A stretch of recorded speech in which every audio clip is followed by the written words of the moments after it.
আসসালামু আলাইকুম এভরিওয়ান। আজকে আমি আমার অ্যাকুরিয়ামটা ক্লিন করছি। আমি প্রতি 7 দিন পর পর অ্যাকুরিয়ামটা ক্লিন করি এবং এর পানিটা একটু চেঞ্জ করে দিই।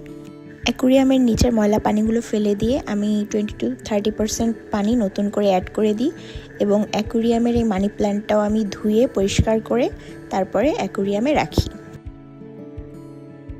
অ্যাকুরিয়ামটা ক্লিন করে আমি মাছকে খাবার দিয়েছি এবং এরপরে আমি পড়তে বসে গেলাম। আজকে আমি পড়ছি দি সিভিল কোডস অ্যাক্ট 1887। বিকাল 5টায় আমরা সব কাজিনরা মিলে ম্যাচিং ড্রেস পরে বের হয়েছিলাম। আজকে আমরা বাইরে ইফতার করব।